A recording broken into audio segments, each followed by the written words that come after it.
8h30 sur Al-Oula, ravi de vous retrouver pour cette nouvelle édition. À la une ce soir.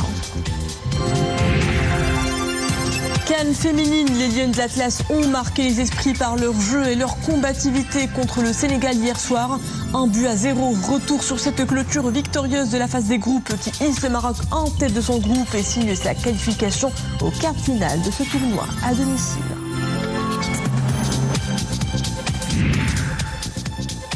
Ce soir, nous vous emmenons au cœur de la région de l'Oriental où une nouvelle dynamique agricole prend racine. La culture du quinoa, ce super aliment venu d'Amérique du Sud, s'impose peu à peu comme une alternative prometteuse pour les agriculteurs locaux. Adaptés aux sols arides, focus sur cette culture innovante aux perspectives économiques et environnementales prometteuses. Éclat de fin en musique avec la clôture de la 18e édition du festival Jazzablanca. 10 jours de spectacles qui ont fait vibrer la scène urbaine d'Enfa Park et l'atmosphère plus intimiste du village. Revivez les temps forts du concert de clôture. Gnawa et rap sont au programme.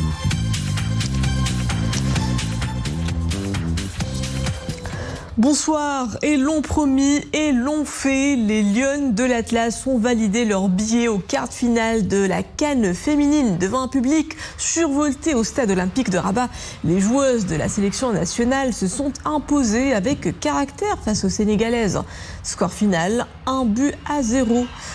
Dès le premier coup de sifflet, le 11 national a affiché la couleur. Jeu offensif, ancrage défensif et frappe puissante. Malgré une sérieuse menace des Lionnes de la Teranga qui ont bien failli ouvrir le score à la 16e minute.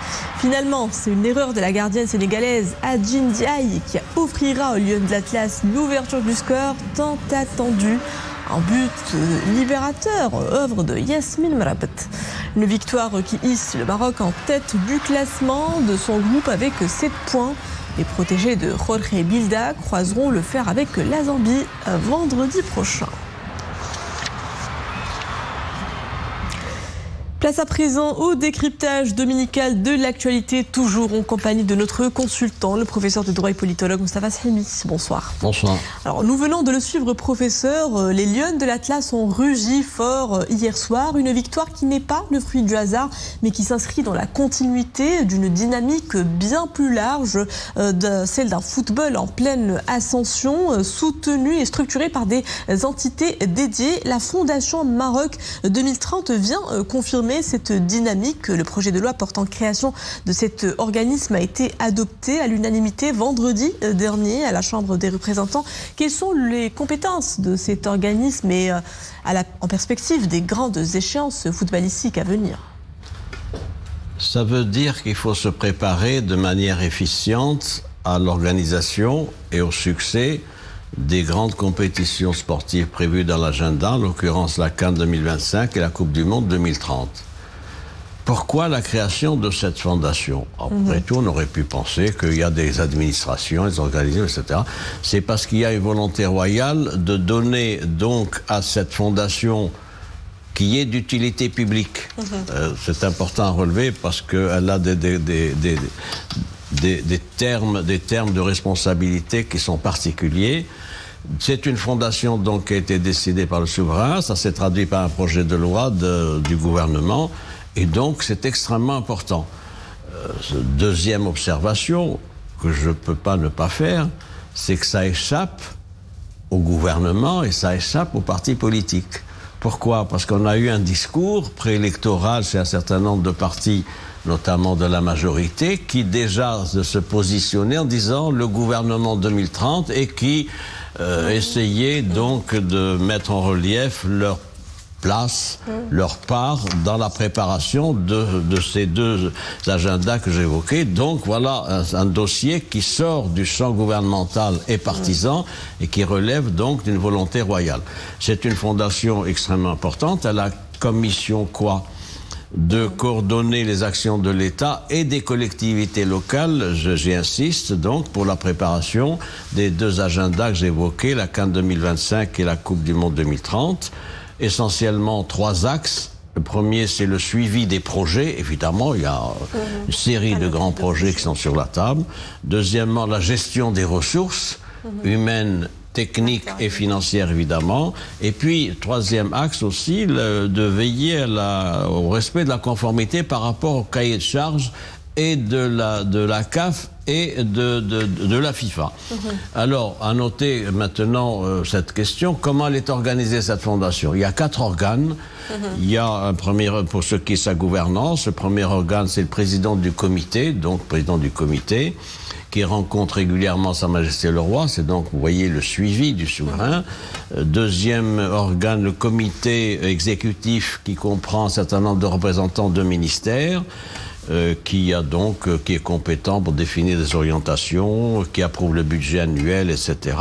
Troisième organe, un conseil consultatif, c'est important, qui est élargi au secteur privé, ça mérite d'être souligné, à la société civile, à la diaspora, au football africain, marocain et à des compétences africaines. Et puis, il y a quatrième organe, directeur général, qui est nommé par le président. Maintenant, 2 mots sur le budget. C'est les subventions publiques, évidemment, mais aussi des dons, des legs et d'autres sources. À noter également, parce que c'est une fondation particulière d'utilité publique, elle a un régime financier dérogatoire par rapport au droit conventionnel, la comptabilité publique, et c'est un contrôle spécifique. Et puis, la participation des collectivités locales avec cette mention particulière, laquelle, c'est le ministre de l'Intérieur qui a en charge, évidemment, la gestion d'un comité ad hoc de liaison avec les collectivités locales. Donc, une grande avancée sur ce plan-là. On enchaîne sur un tout autre terrain stratégique, celui de la coopération académique. Mercredi, la faculté de médecine et de pharmacie de Tanger a abrité le forum maroco-français de l'alternance, un rendez-vous placé sous le signe du partenariat entre les 2 rives de la Méditerranée dans le domaine de l'enseignement supérieur. Il a été soldé par la signature de 2 conventions. Selon vous, en quoi cette initiative peut-elle réellement favoriser une convergence entre le monde académique et les besoins réels du tissu économique ? Aussi bien au Maroc qu'en France. Tout à fait. C'est un forum qui se tient dans le cadre du programme qui avait été arrêté lors de la visite d'État du président français Macron la fin août dernier. Donc c'est important de prendre en charge également dans les différents volets de la coopération privilégiée entre les 2 pays, de prendre un aspect particulier, académique. Donc ça c'est un premier point. Ça a été une grande rencontre avec plus de 300 participants et des représentants de grandes écoles françaises et de grands groupes français. Pourquoi? Parce que c'est un forum Maroc-France. Il y a 2 conventions qui ont été signées, vous l'avez dit, l'une sur la formation universitaire par alternance et l'autre sur le partenariat éducatif et culturel. Maintenant, les enjeux de cette rencontre, c'est quoi? C'est essentiellement de bénéficier de l'expérience française en matière d'alternance. C'est quoi l'alternance? C'est un cursus universitaire où il y a une partie théorique et académique et une autre partie de formation dans les entreprises. Et ça, mais malheureusement, évidemment, ça n'est pas pratiqué au Maroc. Et donc, c'est quelque chose de fondamental pour ce qui est d'une meilleure insertion des diplômés dans le monde économique, dans la vie des entreprises. Il a été aussi décidé de définir un cadre juridique ad hoc particulier, parce que c'est quoi le statut de l'alternance? Il faut le définir en termes juridiques. Également faire des conventions avec des établissements. À noter également des pistes pour le renforcement des liens entre les entreprises et les universités. Et puis des incitations financières. Le Maroc ouvre là, il faut le répéter, un nouveau chapitre donc dans la professionnalisation de son enseignement supérieur et ça permet une meilleure insertion de diplômés, donc c'est quelque chose de concret et de positif. Ce qui a fait également l'actualité phare de la semaine, la tenue à Rabat de la 62e réunion du comité directeur de l'Organisation africaine des institutions supérieures de contrôle des finances publiques.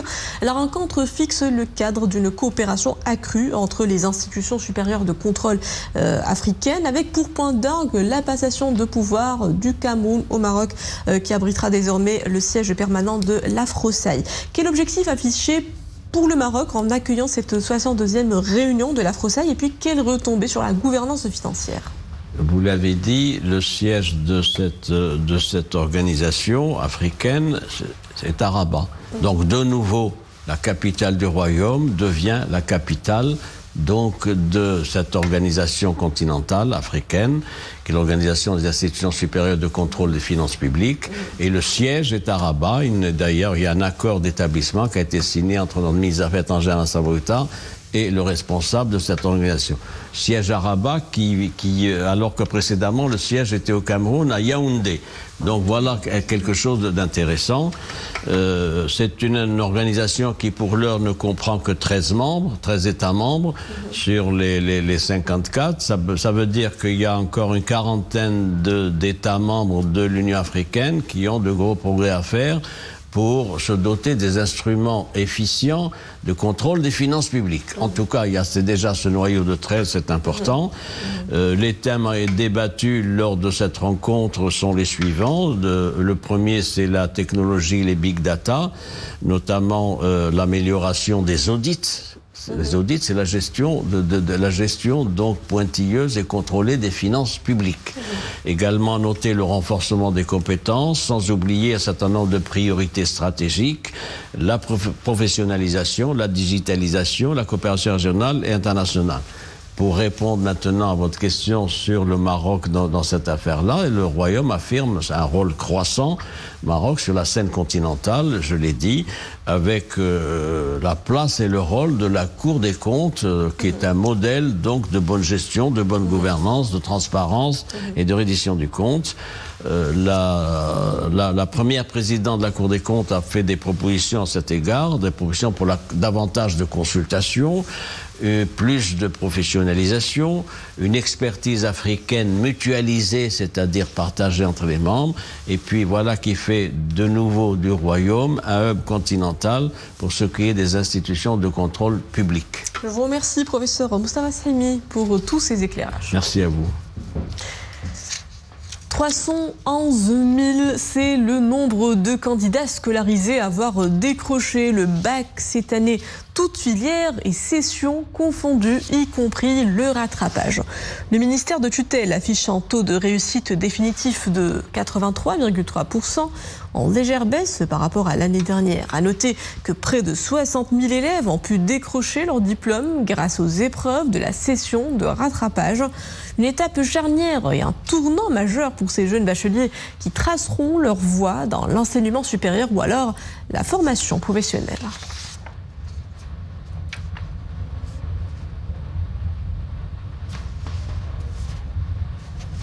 C'est une petite graine au grand potentiel. Le quinoa gagne du terrain dans la région de l'Oriental. Cette culture encore peu exploitée est en train de s'imposer comme une alternative prometteuse au blé, car peu gourmande en eau et résistante à la sécheresse, avec en prime des rendements plutôt intéressants pour les agriculteurs. À Berkane, cette filière est en train d'enregistrer une vraie montée en puissance. Le constat sur place dans ce reportage d'Iman Ablouf et Rachid Latabi. C'est la saison de récolte du quinoa. Cette plante herbacée venue du Nouveau Monde et à laquelle ces agriculteurs se familiarisent peu à peu. L'expérience s'avère vite un succès. Plusieurs variétés ont été testées et s'adaptent au climat de la région avec une bonne résistance à la sécheresse.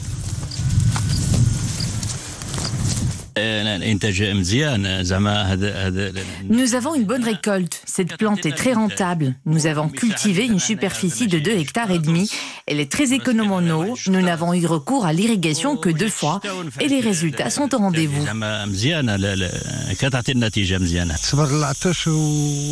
Le quinoa résiste bien à la sécheresse. Il ne consomme pas beaucoup d'eau et ses bienfaits sur la santé sont déjà avérés. Que du bénéfice. Depuis 6 ans, l'introduction de cette plante fait des heureux, diversifie la production agricole et cadre parfaitement avec l'orientation de la stratégie Génération Green. L'introduction du quinoa dans la région de l'Oriental vise à prêter main forte aux petits agriculteurs et la création de coopératives autour des produits dérivés de cette plante. Il s'agit d'améliorer la situation des agriculteurs. La productivité s'améliore d'année en année et les agriculteurs se familiarisent à cette nouvelle culture. Contrairement à d'autres céréales, le quinoa supporte bien la sécheresse et la salinité de l'eau. Il présente donc une alternative idéale au regard de la rareté des pluies. Dans la région de l'Oriental, les agriculteurs s'adonnent de plus en plus à cette culture pour augmenter leur production. Un pari gagné. 20 hectares sont déjà cultivés avec une production de 3 tonnes par hectare. Une culture résiliente qui prend tout son sens dans un contexte de sécheresse prolongée. Sachez que le thermomètre va encore s'emballer cette semaine entre 40 et 47 degrés attendus dès mardi jusqu'au vendredi. Une vague de chaleur touchera les provinces d'Arachidia, Zagora, Taroudan, Tata, Assazag, Smara, Ouaddahab et Aousserd. Ailleurs, les valeurs seront comprises entre 40 et 44 degrés. C'est le cas à Bni Mellal, Ibn Salah, Meknas, Khnifra, Fès, Moulay Yacoub, Taounat, Taza, Ouazan, Glmim, Agadir, Daoutanan, Inzganait, Mloul, Sidi Qasim, Sidi Slimane, Ben Slimane, Khoribga, Stad, Chichawak, Lasrana, Essaouira, Marrakech, Rhamna, Khmissat, Sidi Bnour et Youssoufia. Des provinces placées en vigilance orange. Depuis sa fondation au 8e siècle, elle incarne une glorieuse cité marchande des deux civilisations. Sigil Massa n'a pas encore fini de dévoiler tous ses secrets. Les vestiges de ce site historique emblématique de Tafilalt viennent de dévoiler de nouveaux trésors. Des outils et éléments architecturaux d'une grande valeur scientifique et archéologique. Les fouilles réalisées par une équipe scientifique de l'Institut national des sciences de l'archéologie et du patrimoine ont été dévoilées au centre culturel de Ressani. Iman Ablou, Mohamed Rachid et Abdelhanin Jmei. C'est l'histoire d'une cité mythique qui faisait rayonner le Maroc pendant des siècles. Sigil Massa vit le jour en 757. La cité phare a de tout temps émerveillé les voyageurs. Elle charme encore aujourd'hui les archéologues qui percent ses secrets. De nouvelles fouilles archéologiques ont été effectuées par une équipe scientifique de l'Institut national des sciences de l'archéologie et du patrimoine. Leurs résultats sont ici dévoilés. D'importantes découvertes ont été réalisées. Nous avons mis la main sur plusieurs dépendances de la grande mosquée et sa porte à 2 tours, ainsi que sur des vestiges d'un quartier résidentiel et des premières traces d'un tissu urbain bien structuré et composé de maisons et de ruelles. Les fouilles archéologiques ont également permis la découverte pour la première fois des évidences matérielles d'un atelier monétaire permettant la frappe des pièces de monnaie en sus de fragments de bois peint provenant de l'ancienne mosquée à Alaouite de Sigil Massa. Depuis sa fondation, Sigil Massa fut une glorieuse cité marchande, reliant de nombreuses civilisations, notamment africaines et orientales. Un site archéologique qui fait l'objet de travaux de valorisation et de fouilles archéologiques depuis 1971. Aujourd'hui, un projet ambitieux voit le jour. Le lancement de travaux visant la sauvegarde et la valorisation du site. Un investissement d'un peu plus de 245 millions de dirhams. Ces dernières années enregistrent d'importants progrès en matière de découvertes archéologiques à l'échelle du royaume. Le ministère de tutelle s'insère pleinement dans cette dynamique pour faire connaître la riche histoire du pays et de Sigil Massa en particulier. C'est dans ce cadre qu'un programme est lancé. L'idée est de valoriser le rôle des fouilles archéologiques dans la promotion de l'histoire du pays et de son développement. Porte du désert est une des premières cités du Maroc islamique. Sigil Massa fut pendant des siècles une station incontournable du négoce transsaharien et une cité resplendissante qui fait couler beaucoup d'encre chez les historiens et les archéologues de tous bords. Clap de fin en musique. Le public casablancais avait rendez-vous une dernière fois hier avec 2 concerts de haute volée qui signent la clôture de la 18e édition du festival Jazzablanca. 10 jours de spectacles qui ont fait vibrer la scène urbaine d'Enfa Park et l'atmosphère plus intimiste du village. Les festivaliers se sont rués une dernière fois hier pour admirer la performance de 2 icônes de la musique gnawa, Mehdi Nassouli et Hamid El-Qasri, suivi d'un show incandescent du rappeur américain Macklemore qui a marqué à jamais l'Enfa Park. Dominique Orlando, Mohamed Chikir et Driss Badou.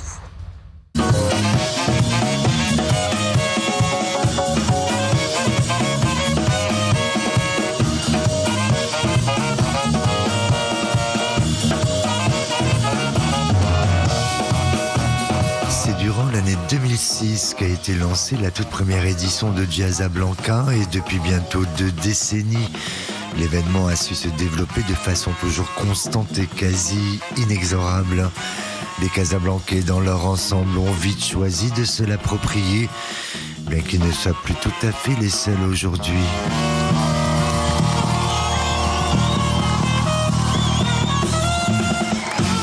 On a beaucoup de Rabatis, beaucoup de gens de beaucoup de villes du Maroc et aussi beaucoup d'étrangers. Ça commence à devenir un festival qui rayonne au-delà des frontières de Casa et on espère le plus loin possible. Pourquoi ? Parce que je pense qu'il y a une atmosphère particulière dans notre festival. Au-delà de la programmation musicale, il y a cette atmosphère que les gens cherchent et sont heureux de vivre.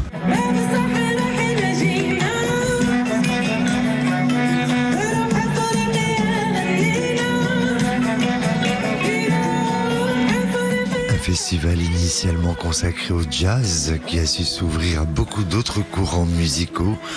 C'est d'ailleurs et aussi cette dimension éclectique soutenue par une programmation de qualité qui ont fait un tel succès public. J'ai vu Tiff et là ce soir on est là pour voir Hamid El-Qasri et par la suite Michael Moore. Vous pensez que c'est une bonne programmation pour les Casablancais ? Oui, franchement la programmation est excellente, il y en a pour tous les goûts et pour tous les styles. C'est l'ambiance, voir les gens, bien manger, danser, venir avec les enfants. On a besoin de musique, surtout en ce moment, ça fait du bien et l'organisation est vraiment au top, au top.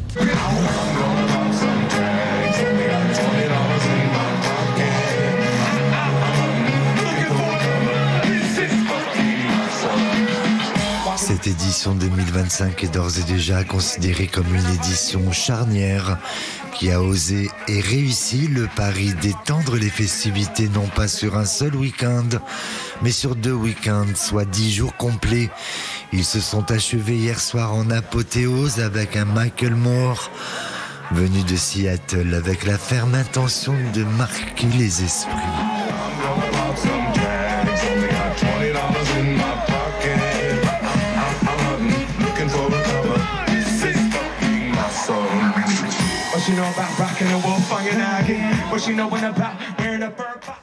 Une édition charnière qui s'achève. Notre journal arrive à son tour, à sa fin. Merci à vous de l'avoir suivi. Le retour de l'information sur langue arabe est à 21h. Très bonne soirée à tous sur Al-Oula.